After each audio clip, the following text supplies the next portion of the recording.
Freestyle Travel. Hey everybody, this is the Freestyle Travel Show. I'm your host, Kenny Flannery, and this episode I'm going to be talking about packing. It's one of my original episodes, but this is 3 years later, so it's going to be an updated version of what I pack while I'm traveling, with a little bit of a focus on some video and audio gear, such as the microphone I'm talking into to do this podcast. Altogether, my backpack is, it's a 22-liter capacity backpack, so fairly small. Some people say it looks like a school book bag, and it's less than 15 pounds, depending on how much food and other stuff I have. Sometimes it's much closer to 10 or below 10 pounds. And that includes a little drone that I have, a camera, several microphones, all my camping gear, clothing, pretty much everything I need to live and thrive and document some of this on the road, on the go, in freezing temperatures, even all the way to summer and rain, and protection from bugs.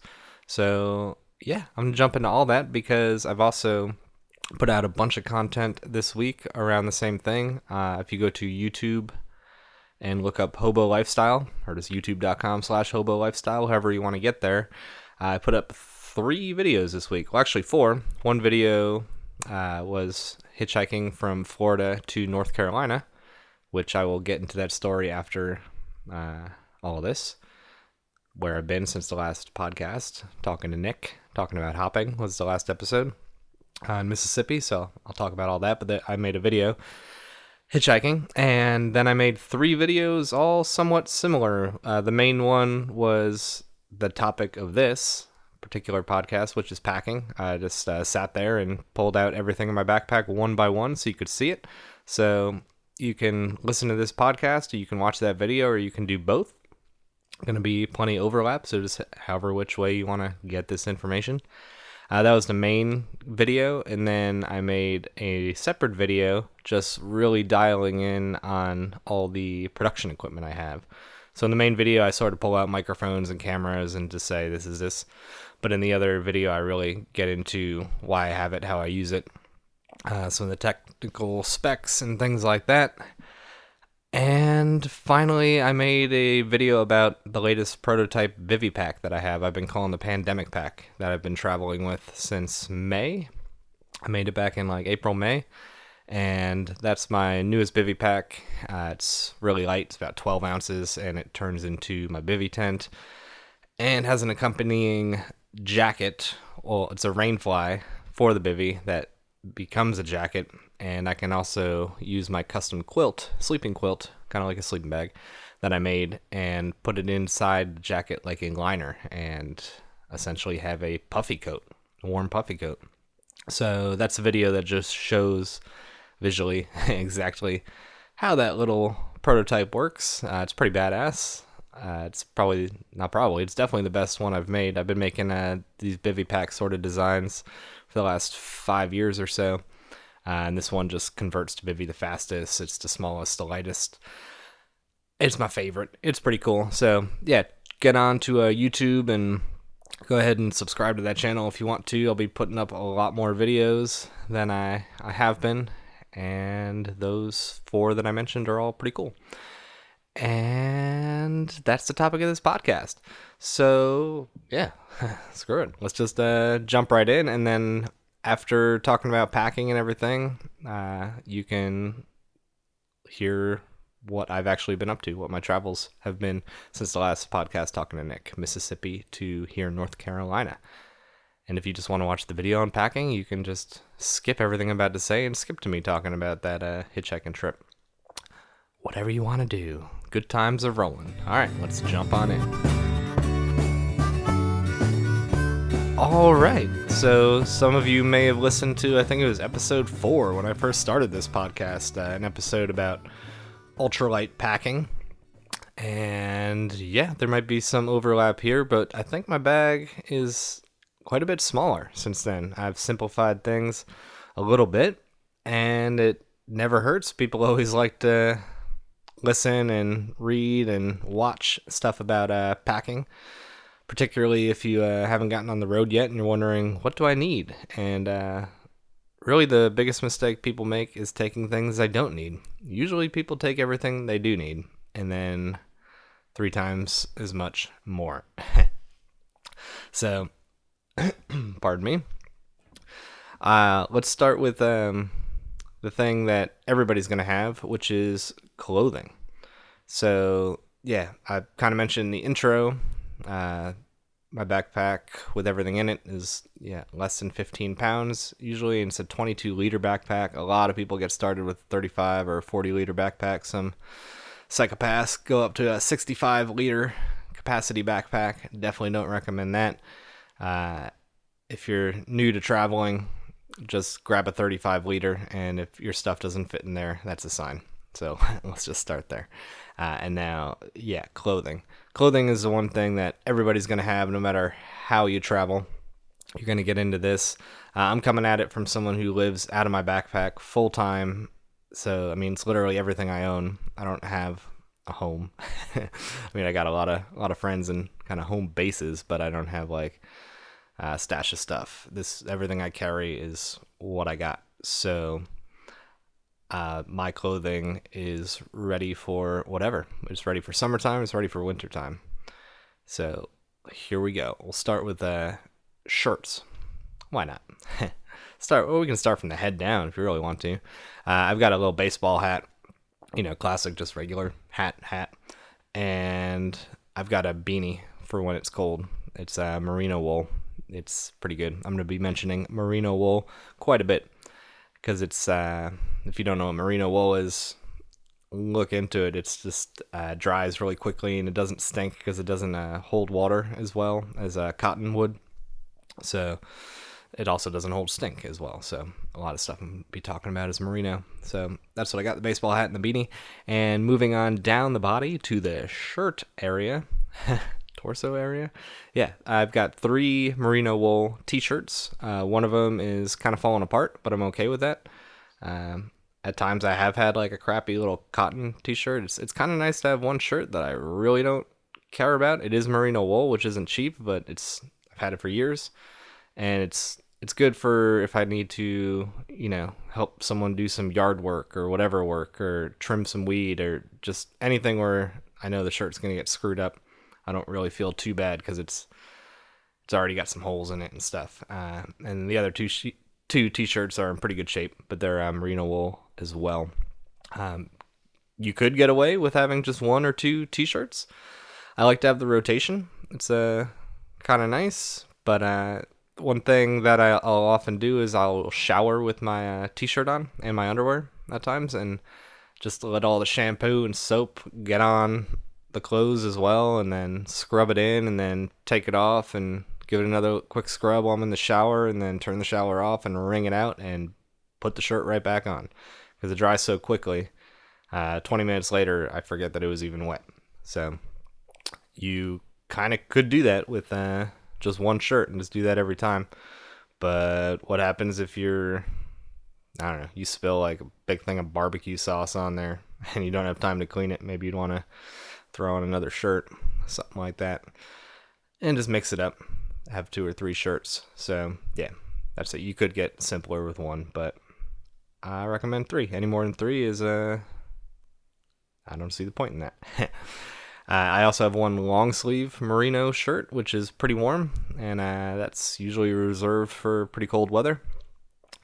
And then I have a fleece from a company called RAB. I think they're a UK company. I don't know. It's a pretty awesome fleece, though. I've had it. It's a full zip, and it's got a hood, and it's that sort of a micro fleece. Not micro fleece. What am I looking for? It's kind of like a waffle design, so it like traps in more air. So it's pretty nice because it zips. I can wear it when it's like just kind of cool, and it doesn't overheat me, but when it's zipped up and it's good to go, it actually keeps me pretty warm, and it also dries extremely quickly. Sometimes I'll pull it out of the washer and it's like already dry, which is really bizarre. It dries really quickly, and yeah, I love that thing. So I also have a rain jacket, which is kind of what I mentioned in the intro of this. It does a lot of things. It's also the fly to my bivy, and can also become a puffy coat. So I just jumping ahead because I have to. The sleeping quilt that I have, I made myself. It weighs about a pound. It uses synthetic insulation, but that can become the inner lining of that jacket to become a puffy coat. So that's my ultimate warmth right there. Basically, there's buttons on the jacket and the quilt and the bivy, and all those buttons are very strategically placed and aligned with each other so that the jacket can button to the bivy to become the fly. It can button to the quilt so the quilt can be folded up and become that puffy coat. You really got to watch the video that I mentioned. Just look up Pandemic Pack Bivy Pack on YouTube, or just go to Hobo Lifestyle and you'll get a visual representation of this. But as you can see, my warmth factor is pretty damn good just by layering. And I've only mentioned the torso version of the body. But for the torso version of the body, I can, if it's like the coldest it's going to be, the warmest I can be is to throw on one t-shirt, the long sleeve shirt, the fleece, and then put the quilt into my rain jacket to become the puffy coat on the outside, and I am pretty damn toasty. And now moving down to the legs, I've got 3 pairs of underwear, similar to the shirts. Yes, you probably could get away with 1, but the difference between 1 and 2 pairs of underwear is really significant, and 3 is just slightly better. So yeah, I could get away with 2 pairs of underwear, just rotating them and washing them, wearing one, washing the other. But 3 is just what I have. It just makes it that much better. It makes it so I don't have to always be looking for a place to wash. I can wear 1 pair, 2 of them, or 1 pair is merino wool. So I can get away with wearing the same pair of underwear for several days in a row, totally dependent on how active I've been. Some days, it's 1 day is enough. Time to take that off. But other times, if I'm less active, I can wear it a few days in a row. No big deal. But then, swap out the next one, and then by the time I'm wearing the 3rd, I'll have found a way to wash. So I like having the 3. I definitely would not have 4. That would be excessive. 3 is good. And I wish I could recommend some particular underwear, but I've never found one that's just like the best. I've got this Sax underwear my friend got me, actually. He doesn't wear underwear, so he just thought it was funny. He got me this stuff, SAXX, and it's merino wool predominantly, and yeah, I'm liking those ones. So look that up. And then I think there's a brand called Uniqlo. You might be able to look that up too. Other than that, yeah, it's underwear. Probably already know what you like, but try to find something that doesn't stink as quickly and it's comfy. That's what I would recommend, something that dries quick. The problem with going full merino is it doesn't last long unless it's really thick, so keep that in mind. You might be tempted to purchase some $40 pair of underwear that's merino and then be pretty pissed when it's a year later and there's already a bunch of holes in it. Just word to the wise. If someone gives it to you for free, take it. Besides underwear, still in the legs area, I've got 1 pair of shorts and 1 pair of jeans. The shorts, they dry super quickly. I'll put a link to those in this podcast. There's definitely a link in the video that I mentioned, my big packing video. I think it's MIER or MEIR, but they make some pretty badass shorts. Like, I really like them. Big thing for me with shorts is definitely the quick dry, being able to swim with them, knowing that I can do that, and they'll dry pretty quick is a big deal. And I really like zippered front hand pockets, just, your regular front pockets that every pair of pants has. I like having zippers there. That way, if I'm getting in and out of cars or whatever, there's no chance of my phone or anything popping out, wallet. You should all know, don't keep your wallet in your back pocket, whether you're traveling or not. It's usually just a bad idea. Tempting pickpocketers, and it's got to be uncomfortable when you sit down. So yeah, having it in that front pocket and being able to zip up is a big deal. So these particular brand of shorts I really like. They're somewhat stretchy, khaki colored. Yeah, I just love them. They're great, so check them out. I think they come in different colors and different styles. I only just discovered them recently because my last pair of shorts got destroyed. Barbed wire fence or something one drunken night. You know how it goes. Freaking Montana. Yeah, and then the jeans. And the jeans, a lot of people will fight me on this one, hikers especially, travelers, because jeans, they're big, they're bulky. They typically don't dry as fast as some like other types of, hiking pants do. But I just like jeans. I like the style. I blend in more, especially, anywhere really. But like overseas, if you're walking around a city in Cambodia and you've got jeans on, you'll notice you get hassled a little bit less because you just don't really look like a traveler, because most people don't travel with jeans because the reasons I just mentioned. So when you're wearing jeans, people tend to assume you belong or you live there. So even though you're in a different country, I'm a white face in Cambodia, they might think that I'm working there. I'm an English teacher or whatever, and I've already heard all the bullshit scams, so none of them come my way. Yeah, jeans are just comfy. And there's different companies. There's Bluffworks and a company out of the UK called Rohan that make jeans that are actually partially synthetic. So they look and kind of feel just like normal jeans, but they're not fully cotton. There's some synthetic in there too, and that allows them to pack smaller and dry faster. And because they're angled to travelers, there's usually some hidden pockets in there. So look up Rohan or Bluffworks, and you'll find some pretty killer travel jeans. Yeah, so that's the legs. Oh, one more thing is the long underwear. I do have long underwear. It is not merino. That would be the best if if this pair ever dies on me and I can afford to, then I will replace them with merino long underwear. But having the long underwear is crucial in the winter. Like I said, just with the shirts and everything else, that's what I'll have on below is the jeans and the long underwear and some boxers below that. And it just keeps me toasty. And then I'll wear those when I'm doing laundry. Sometimes if I have to wash both my jeans and my shorts and I'm hanging out with some folks, I need to have something that looks like pants. I throw on that long underwear. Pretty critical if you're going to be traveling in the cold at any point. And down to the socks. So I have 2 pairs of socks. I used to have 3. Very similar to the shirts and the underwear. It's just that with socks, I finally made the jump to 2. Which, I probably should do with the shirts and the underwear. Shirts probably be last to go to make that jump from 3 to 2. But yeah, I just don't wear socks most of the year.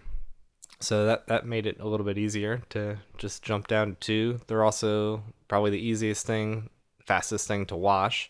Again, merino wool is your friend here, probably more than ever, because they don't stink, so you can wear the same pair of socks for days and days and days in a row. Eventually they'll start to get stiff and gnarly, depending on what you're doing, but rotate them out and wash them quick in a sink and stick them outside your backpack, and they'll dry while you're walking. That's easy to do.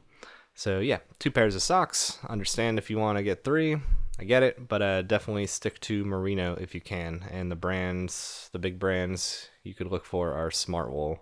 Smartwool kind of owns the space, but there's also Darn Tough socks, and pretty much if you just see merino, just go for it. It's probably good. There you go. And Keen Newport sandals. That's the only piece of footwear that I own. I've been wearing this Keen Newport style shoe since late 2006 or 2007. Like 14 years. I've only veered away once or twice. One time to try a different brand, different model of Keen shoe. It was just, I didn't like how thin the sole was. And yeah, it's just the everything shoe, everything but like formal stuff. I mean, they've got the closed toe, so even sometimes when you go like a brewery tour, for example, they'll be like no sandals. But even though it's like kind of a sandal, because it's the closed toe, they give you a pass. And in the wintertime, I just throw on my warmer pair of socks and I'm good to go there. They're good for the river. They're good for hiking. They're pretty much good for everything except for really specialized stuff, maybe like climbing or going to a wedding.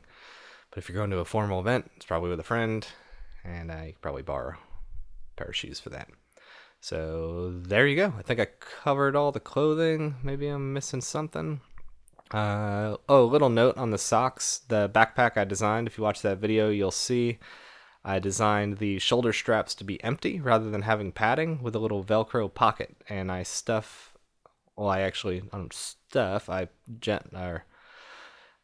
very purposely fold and slide in the socks into the shoulder straps, and that becomes the cushion for the shoulder straps. It's kind of double duty.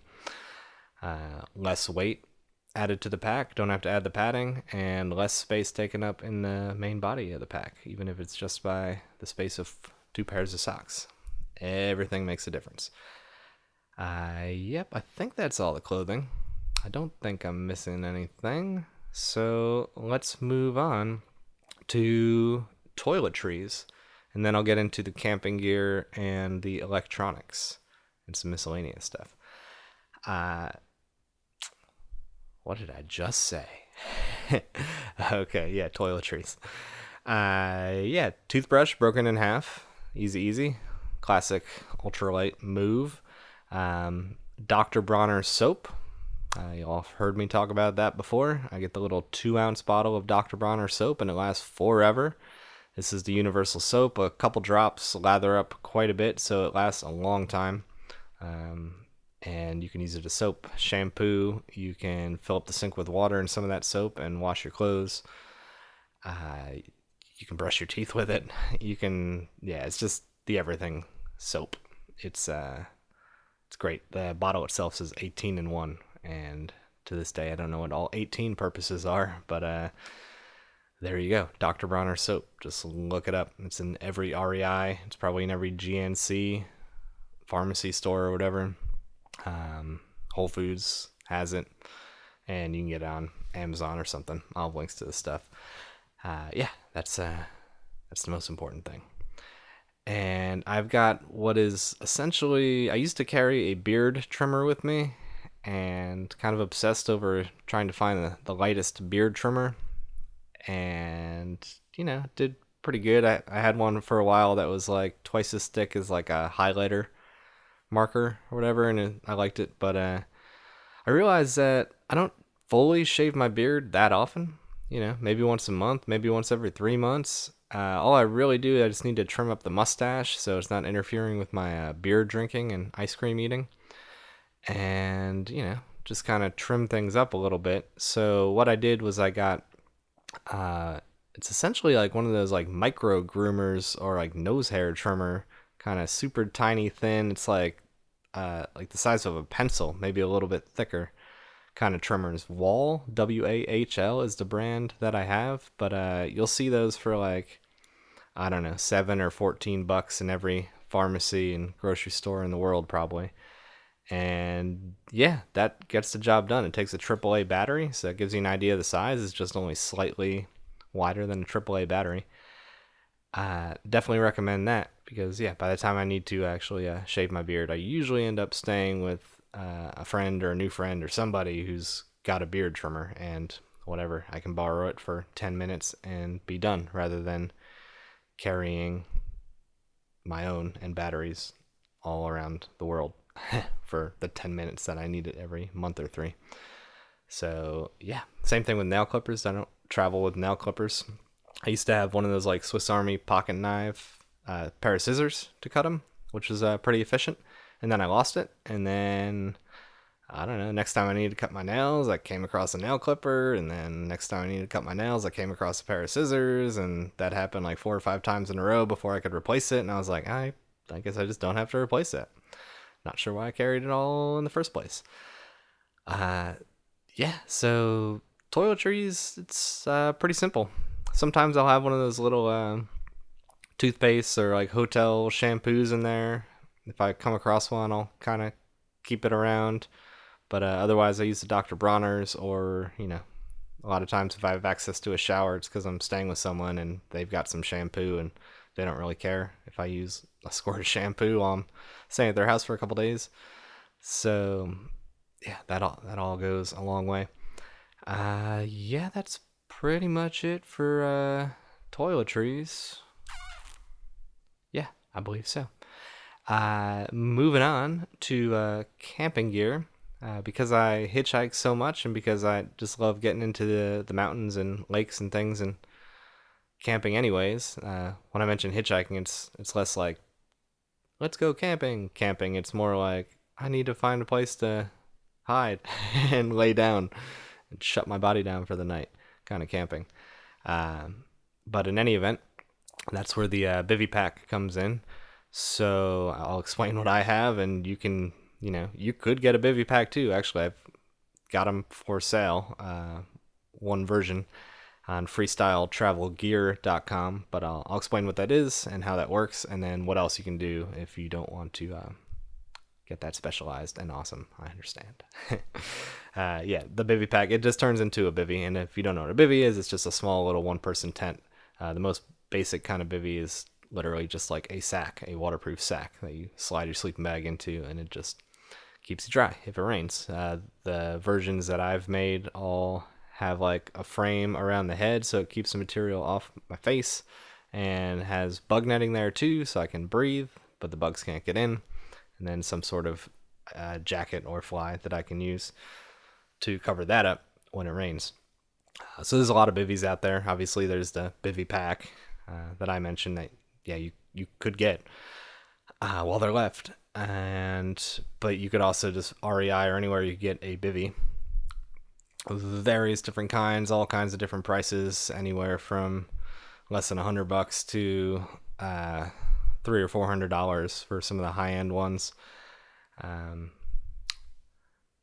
Yeah, and that's probably the best way to go. That's what I've done. But other options for camping, you could just get a tarp. That doesn't really fix your bug problem, snake and spider problem or whatever, but it does solve the water problem for the most part. You could wrap yourself in the tarp, for example. You could get a little tiny tent, but then again, why not just get a bivy? But maybe you're traveling with somebody, so it could be nice to have that two-person tent. Or maybe you're just claustrophobic. I mean, you would end up getting over it, but maybe not. So that'd be a reason to get a small tent, but just keep in mind that is going to be very bulky. And if you travel like me, sometimes you're camping 7-8 days in a row or more, and sometimes you're going 3 months without camping at all because you're just staying with friends, meeting new friends, whatever, and just don't wind up outside. And in those kind of stretches, you'll feel kind of dumb for carrying a 2, 3, 4, goddamn 5-pound tent around, taking up space. That's why I recommend a bivy, because it's just the smallest and the simplest that you can go for. Some people travel with hammocks, but again, you probably need to invest in a hammock that also has some bug netting if that's going to be a concern, as well as a tarp of some kind, and it just starts adding up space and weight wise. So it's a very personal thing, but those are some options that you can consider and look into. I like the bivy pack. It's just the lightest and the best. And so yeah, that's what I have for camping. I also have a water filter and 2 platypus water bottles. They're basically foldable water bottles. One's 1 liter, one is 2 liter, and the Sawyer micro water filter, you can look that up, screws onto those bottles, so I can fill one with dirty water from like a lake or whatever and squeeze it into the other, or just drink it straight from the Sawyer micro filter. Then I have clean water. I also have a 1 liter, I think it's a 1 liter titanium cook pot. It's about the size of a large mug. And yeah, that allows me to, make coffee, boil water, and cook ramen, whatever. And also it's storage in my backpack. I can obviously fill it with things. I'm not going to keep it empty, just have empty space in the backpack. So I keep things in there I don't want to get crushed, like the propellers to my drone, for example. And since I think I just covered all the stuff for camping, if I missed anything, it'll come back to me. Oh yeah, well, padding. So some people get like a full length inflatable pad or whatever for sleeping. What I've done, and this is in flux, I've got a just sort of a foam pad. It's very small. It's maybe 2 feet, 2.5 feet wide, and just a foot or so thick. Not thick, but width wise. And that goes under my shoulders. I used my bag of clothes as my pillow, usually with my fleece on top, so it's comfortable against my face. And then under my hips and torso, I actually got an inflatable sit pad from REI. I think they call it the Flash Pad. And that keeps me comfortable. I've got nothing under my legs usually, unless it's really cold, and I'll throw some clothes under there maybe. And that's my really bootleg setup, but it really works well for me. You'll have to watch the video to see that a little bit better. And to be honest, you'll probably see that and be like, what the hell? And find your own solution. I understand. But it works pretty well for me. Until I make something more custom. Yep. And moving on to electronics. So this is, I saved this kind of for last, unless I'm forgetting some like little odds and ends, because not everybody is, out there podcasting like this. Not everybody's making videos beyond like what they can just do with their smartphone. They don't care. So some of the things I want to mention here, you might just not care too much about. I get that. But I'll start with what you might possibly care about, even if you're not doing that, which is my tablet / kind of laptop. A lot of people will travel that like with that if they're doing some writing. Unless you're doing video editing, audio editing, some kind of using specialized software, or doing a lot of writing, obviously you can probably get away with your phone. Your phone can do just about everything otherwise. But, some people like to do writing and that sort of thing. So what I have, I think, is the best thing you can have, which is the Microsoft Surface Go. It is very small. I believe it's a 10-inch screen or something. The actual size of it might be like 11 inches or so, but it's the smallest and lightest device I could find. It's technically a tablet, but a keyboard attaches to it, and it behaves like a laptop. I just treat it like a laptop and often refer to it as my laptop. Even though it's got a touch screen and the keyboard is removable. It runs full Windows. I can run Adobe Premiere, Photoshop, Cubase, everything. It's Windows. And it's powerful enough to actually edit 4K videos. I got to tweak the settings and do a few things and be careful about it. But it works. And it's definitely what I recommend for anybody. Unless you're doing something like really, really intensive. Microsoft Surface Go, and they just came out a few months ago with the Microsoft Surface Go 2, which would be nice to have. It's got a faster processor option, and the screen is a little bit bigger, even though the device is the exact same size. They even say the keyboard will work with that one that works with the original. So if you don't have a device and you're in the market for one, that is the only thing I would recommend, unless you are just a big old nerd, in which case you already know the specs and what you want, and you're willing to have the extra 3, 4, 5, 6 inches, an extra pound or two in your device. I get it. I used to have a bigger laptop as well, but this one's just great. It does what I need it to do, and it's the smallest thing possible. Microsoft Surface Go. So I've got that. And then I've got the size of a lighter, basically an SSD hard drive, which I'll link to. It's the lightest 1 terabyte SSD USB 3 hard drive I could find, and that makes, storing all my video files easy, and running off of that on Adobe Premiere makes Adobe Premiere run a little bit smoother, for sure. If you get on YouTube and you look for people, if you're interested in making videos, you'll see several videos of people trying to use the Microsoft Surface Go with Adobe Premiere, and some are successful and some claim it does not work for them. But it works. It's just when you go to export the video, it's going to take a while, but actually flying through videos is not a big deal if you dial it in, and the SSD makes a difference. Getting a little nerdy here for you. Some people might be skipping ahead. I understand. But for those of you who are still with me, getting to cameras. So obviously the phone is actually pretty nice, pretty powerful, and the one that's usually most accessible. So I personally have a Pixel 3a at the moment. Recording this, I think if I could exchange my phone for free for any phone in the world, I would probably jump on the Pixel 4a 5G or the Pixel 5. That's as far as I know the best camera out there. I've heard things about Samsung, but I really like the Pixels, so that's probably what I would get. The Pixel 4a 5G. It's got the exact same camera as the Pixel 5, but it's got like a headphone jack too. That's why I like that one. I would probably research the Samsung one a little bit more. What is it, the Ultra, whatever? But yeah, whatever. Camera number 1, the phone. Pretty powerful. Camera number 2, I have the GoPro Hero 8. They just came out with the Hero 9. The Hero 8 is awesome.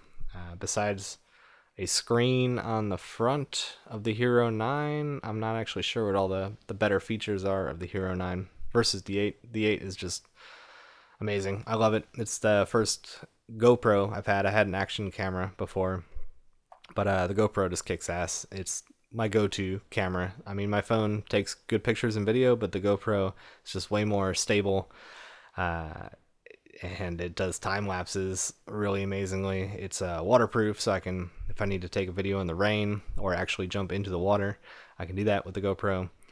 And I love it. There's people out there get the big DSLRs and stuff like that, and I'm sure it takes better video, but at the end of the day, I think a lot of people are just watching my video to get a story and not necessarily have some DSLR magic looking stuff.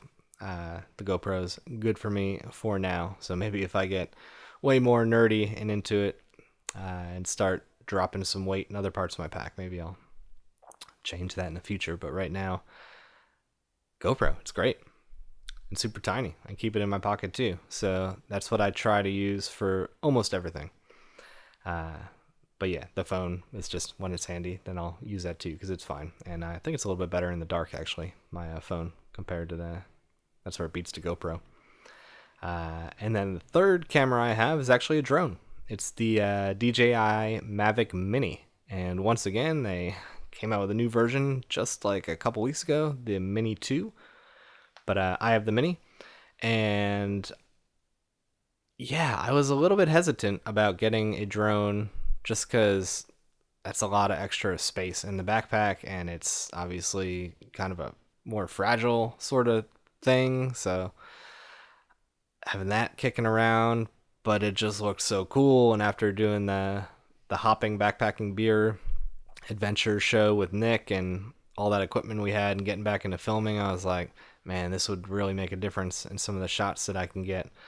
So I dove in knowing that I could return it if I needed to within whatever it was, 30 days or something, and I fell in love with it right away. And it's really, I've gotten used to it in my backpack. It takes up some space, the drone and the controller is the same size as the drone actually, but compared to other drones, it's very tiny. And it takes great videos. Obviously, it's a freaking drone. It goes up in the air and takes the aerial shots, but also if I need like just a smooth pan, if you watch the Pandemic Pack video I've been mentioning too, you might notice one shot where it's just like panning over the top of the bivy, and that's actually using the drone. It's basically, not going way up in the air, but its ability to smoothly get shots like that is worth it too.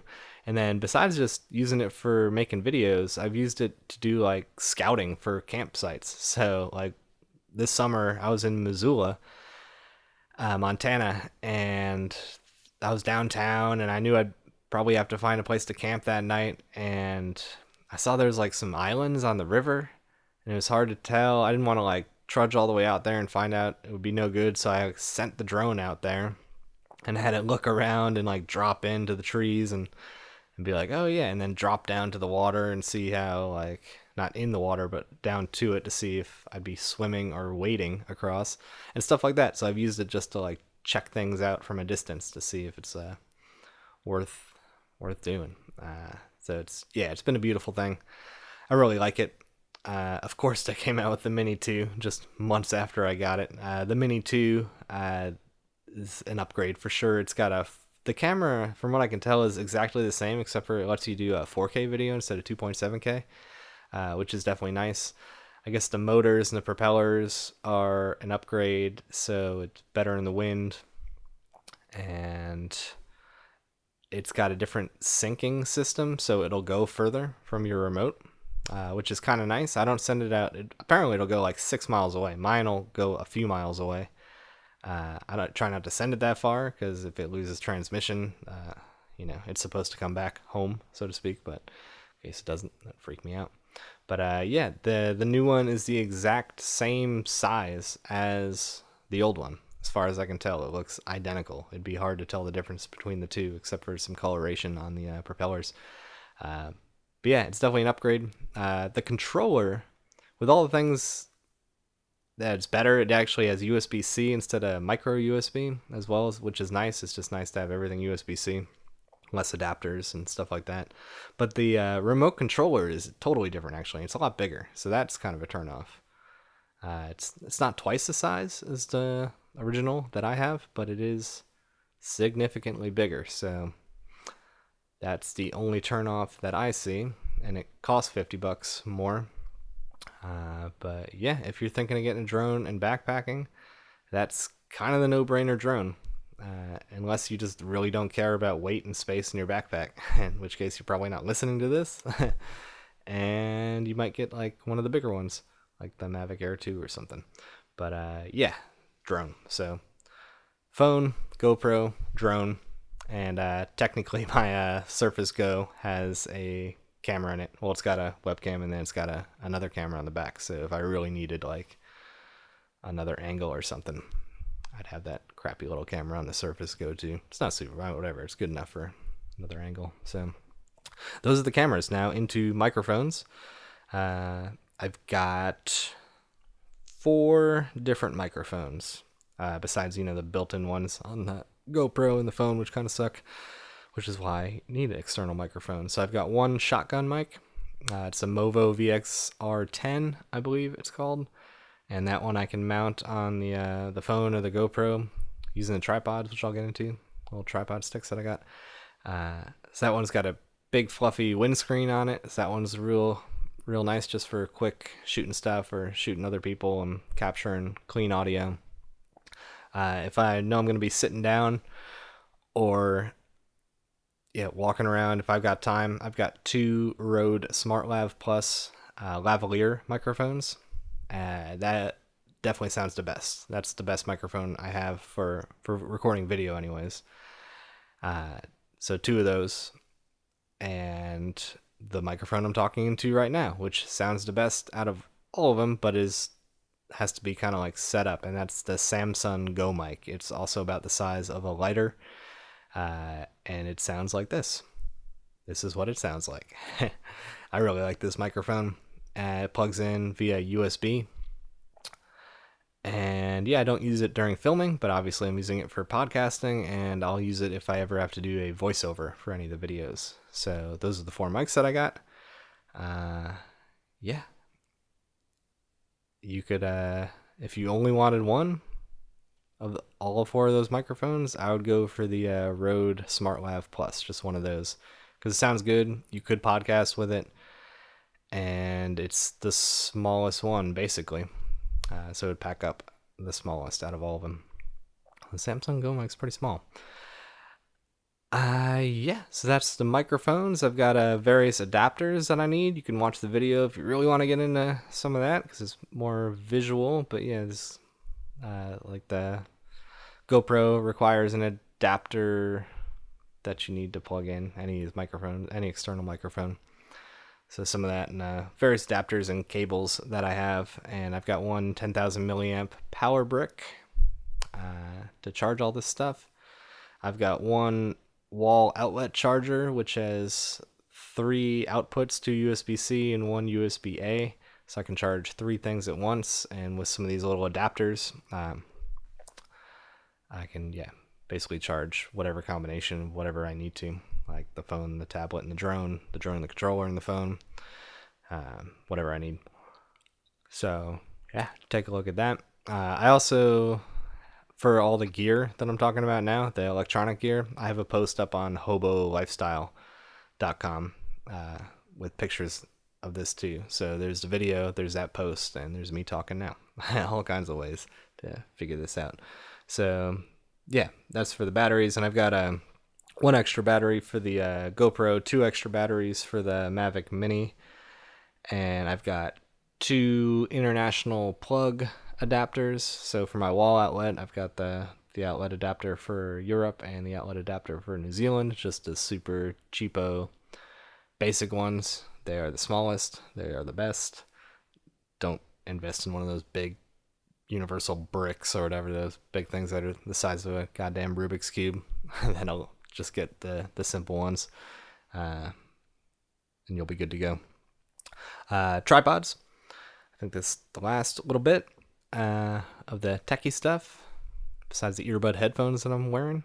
Earbud headphones. I've got 2 tripods. One is like a 12-inch, one of those like flexi kind of ones. It's made by a company called UBs, but a million companies make them. I think there's like the Gorilla, whatever, Jolby pod or whatever. I don't know. There's a bunch of those little flexible tripods that you can either set up like a little 12-inch tripod, or you can like wrap it around a tree limb or whatever, wrap it around anything. The one that I have is waterproof, which I guess not all of them are waterproof, but this one is, so that's great. I can put the GoPro on there and then just have that if I'm going into the water to have a better grip on the whole GoPro itself. So that's really nice. And then I have the tripod that I'm actually using as a microphone stand right in front of me right now, and it's kind of like a 5-6 foot selfie stick, but at the bottom there's 3 little legs that come out to turn it into a tripod, which is the main reason that I got it. So it's pretty great. I can put my phone or the GoPro on there, or this Samsung Go mic microphone when I'm doing this podcasting, and it's perfect. Just sets up like a little tripod and gets to eye level. Like I said, it's almost 6 feet high. Or if I am hiking and I want like the long selfie-ish shot, I can do that too. And it came with a little Bluetooth remote shutter button, so I can trigger it to take a picture or start taking a video that way as well. So it's a pretty versatile little piece. If you get on Amazon, you can find some, but I'll link to the one I'm currently using. For whatever reason isn't available on Amazon anymore, but I'll link to some other ones that are actually kind of better, that if I could, or felt like spending the money, I would replace them. But they all range from $15 to $30 usually, these sort of tripod selfie stick combination kind of deals. So it's just a trick of finding the lightest one. So I'll link to 1 or 2 that I really like, or at least look good, similar to the one that I have now. That's it for electronics. The drone came with some extra propellers, so I got some of that going on. I went over the clothes, toiletries, camping gear, and that's it. So everything I just mentioned, I know I've been going on for 20, 30 minutes, 40 minutes, but that's all still less than 15 pounds, all that together. I guess I'll throw food in the mix. I usually have a Ziploc bag full of food, granola bars, ramen, hot sauce packets, stuff like that. So that's pretty variable. Sometimes it's empty, sometimes it's 3, 4, 5 pounds worth of stuff. Just depends, but it's always good to have at least some granola bars and food that won't go bad, even if you're doing okay on money. It doesn't matter if you're hitchhiking and get dropped off in the middle of nowhere, or if you just spontaneously want to go hiking down some 50-mile trail, some 30-mile trail even, and just know you're going to be out there for a couple days, that you don't have to all of a sudden get to a grocery store or anything. It's nice to know that you like are good to go and self-sufficient food wise to an extent. So got that too. Yeah, that about covers it. So happy days. Hope you guys found that pretty helpful. And send me a message if you got any other questions or suggestions on ways that I could save weight based on everything that I just told you about. Definitely check out those videos on YouTube to get a more visual representation. And if there's anything I forgot, I definitely didn't forget it in the video, because I literally just sat down and started pulling everything out of my backpack in front of you. There's even a point where I found some trash in there. I was like, oh, carrying trash around. Oops. So yeah, check that out. YouTube, Hobo Lifestyle, Versatile Travel Packing, something like that is the title of the video. It's one of the new ones. And happy days. And then I'll get into how I got to North Carolina right after the little song break. Here we go. All right, hope you enjoyed that. I did remember one thing that's not on there. I made a little whiteboard sign out of white paper and clear packing tape, and a little whiteboard marker. So I remembered that. Maybe there's another thing that I forgot, but I did remember that. And I've got my wallet, little wallet that I made out of sil nylon. Just keep a little bit of cash and my cards in there. And a lighter. I forgot to mention a lighter. So there's a couple additions for you. All right, so let me tell you how I got here to North Carolina. So yeah, last episode I was in Mississippi seeing some friends, and I did that episode with Nick via video chat, talking about hopping, the backpacking beer adventure, and I actually talked to him again today, just talking more about our second season, what we're gonna do, go around hitchhiking and drinking beer, filming the whole thing. Yeah, we're talking as early as March, as late as the summer for filming season 2. Let's catch you up on that. So yeah, I had some good times in Mississippi. There was a hurricane that came through and knocked out the power for maybe 10 days. That was kind of a bummer, but not that big of a deal. Eventually neighbors gave us the extension cord. The house I was staying at in particular, like everyone was without power for a few days, but the house I was at particularly lost a line, so that's why we were just out of power while everyone else got it back. Neighbor gave us an extension cord. So yeah, went through that hurricane, and then I was like, I haven't seen my brother in a while in North Carolina. I want to go see him. And my friend Christian, who's been on the podcast before, a friend I was staying with in Mississippi, he was wanting to take the kids on a little mini road trip for a few days, and he was also going to be heading east, so I tagged along with him and another friend, the 2 kids and one of the kids' friends, a car full of people, for a few days, and we went to Panama City Beach in Florida, and they went to some like little kids museum. We hit some breweries on the way. We slept on the beach the first night and just kind of had a good time for 2-3 days with them. And then they were going to start looping back, so they got me up to Interstate 10 and dropped me off. And then the wet hitchhiking began. There's another storm brewing off of Florida somewhere, and it never really fully hit, but it was just rainy the whole way to North Carolina. So it took me about 3 days, 7 rides altogether. So that first day when Christian dropped me off on I-10, I ended up getting 1 ride for like 20 miles, and then I walked until sunset for a couple hours, and went to sleep there, and got up the next day, still kind of off and on raining, and got 1 ride a little ways, and then the 1 ride I got, the guy was going towards Orlando, so at the junction 75, like heading towards like Tampa and all that, still on I-10. It started raining harder, and then a cop came, and he's like, you can't walk on the highway. State trooper, but he was nice enough.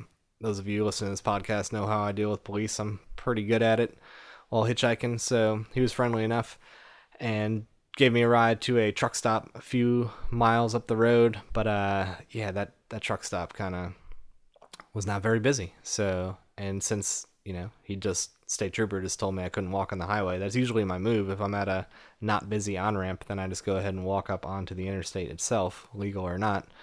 And I was not going to do that because he had just dropped me off and told me not to. So you only kind of get one shot at that. So instead, I walked the back roads, muddy ass back roads. There's some construction going on I did not anticipate, so shoes got like caked in mud. Had to wash those off in a puddle. I got a video about this story I'm telling you now too. You could watch if you want the visuals on this. And yeah, walked, and I ended up getting one more ride into Jacksonville, Florida, from this guy. He had a ham radio, and he was just like one of those everybody's an idiot kind of guys, just like weaving through traffic, calling people assholes. He was a veteran, and that was Veterans Day, so I kind of scored. He got a Subway sandwich, was giving out free sandwiches to veterans, so he got a sandwich and split it with me. Dropped me off in Jacksonville, kind of in a bad spot. Just, I don't know, Jacksonville's pretty big, and he's dropped me off on like the opposite sort of side of town that I needed to be in, and I don't know. And it was dark already, so I just started walking, and eventually walked over this big bridge, and finally just found a place to camp for the night. Kind of rained off and on. Got up in the morning, started moving. Now I was on I-95 heading north, and just hoping to make up some road. I got one ride from this woman. She was real sweet. She was a nurse. She got me kind of out of Jacksonville and up almost to the Georgia line with her kid in the car seat in the back. Real nice. She kind of stopped in a real sketchy spot, which was, in my eyes, makes her even nicer because it's kind of a risk. So she did that for me. That was cool. And from there, I wound up eventually getting a ride from this guy who's a lineman. So all the storms are kind of a good thing for him. Knocks out people's power, and he comes and fixes it all over the country. Single dude, probably about 40 or in his 40s or something like that. He's got a home base in upstate New York, which is where he's going. So killer ride, getting picked up in, I guess still Florida. Technically, yeah, still in Florida, right by Georgia, and he was going all the way to New York. And that's kind of what he does. He just travels around the country and picks up that work, and sometimes gets back to a spot in New York, and he's got like boats and stuff all over the place. Whatever, one of those kind of dudes. He was cool. And yeah, I drove with him all the way up into North Carolina and got off in a little town called Lumberton, which is the junction heading towards the coast, towards where my brother lives. At that point, it was sunset, so just kind of tried to wait out the rain a little bit, and then found a real nice place to camp. That's in the video too, just like these little woods. I mean, nice in terms of stealth camping while hitchhiking, nice. And, out of the way. No chance of getting caught, really. Comfy, flat ground, all that good stuff. Yeah, so I walked on out of there, and I got to the main road, and if I had a car, it would have been a 2-hour drive to get to my brother's, and a couple twists and turns and junctions, not a direct road. So the ride I got was really lucky. It was this guy. He was going about an hour of those 2 hours to a chicken plant, whatever, place where they murk chickens. And by the time we got there, he was just like, I'm not doing anything else. I'll just drive you all the way to the coast. So he picked up his check or whatever from the plant that he needed to get, and then, took me on over to the coast. He was an interesting dude. One of the first things he said when I got in the car is that he was a criminal or something. Came from a family of criminals. So he seemed like a pretty smart guy. He kept saying he was smart, talking about his own IQ and stuff like that, but nice guy, and just telling me about the way he grew up and different scams and stuff like this that he'd gone through, and how his brother just killed his best friend a few weeks ago, and all sorts of drama and stuff. But he took me on basically to my brother's, just right down the road, while I waited for him to get home, and here I am. So got to my brother's, and I figured I'd stay for a few days, and him and his wife, my sister-in-law, kind of were hoping I'd stay through Thanksgiving. So I decided, why not? Might as well stay 1 week longer than I was gonna, and enjoy Turkey Day with them. So I'm recording this on a Friday. So yeah, Thanksgiving's a little less than a week away. So I'll be here until then. Probably leave the day or two after. But I've been getting a lot done while I've been here. All the videos that I mentioned, I edited the video of the story I just literally finished talking about hitchhiking here. I edited that first, and then I filmed the 3 videos of everything I pack, the electronics I pack, and the pandemic pack, bivy pack video, and edited and uploaded all 3. So it's been pretty productive since I've been here hanging out with them. So I'm sure it'll be another good week getting this podcast in. Productive altogether. Always awesome hanging out with my brother. We're going to brew some beer, probably film that and throw it up on the Hopping YouTube channel. Backpacking Beer Adventure, most likely. And yeah, then my thought is that I will head west. My mom's hoping that I'll come out to her for Christmas in Wyoming, and that's what I'm thinking about doing. So between here and there, I might need to pick up something in Mississippi, but maybe I won't have to. Maybe I can arrange something on that. But either way, I'll probably try to stick to the southern route to get to Wyoming, and I'll have a month to get there, so it's not like I'll be in a rush. So yeah, I might stop and see some friends along the way, either around here in North Carolina or Georgia or Mississippi. Something about Corpus Christi. I just want to go check that out. I went on Wikipedia or somewhere and looked up like the most populated 300 cities in the country, and Corpus Christi is the biggest one that I have not been to. I think it's like the 100th biggest or the 90th biggest or something. So I don't know. I just got a good feeling about it. So I might check that out on the way. Who knows? Maybe dip into Austin. That's always a good time for a day or 4. No idea really. I'll just kind of see how Thanksgiving treats me and get on the road and see how things start moving. And yeah, maybe things will change entirely. You know how it is. And go from there. So that's it. That's where I'm at. Good times all together. All right, you guys. Hope you're all doing well. Hope Thanksgiving is going to kick ass for you. It's one of the better holidays. Food and beer. Good times. All right, enjoy yourselves, and I will see you down the road. Plans I made, I need a new escape. With all my shit straight, I'll get my big break.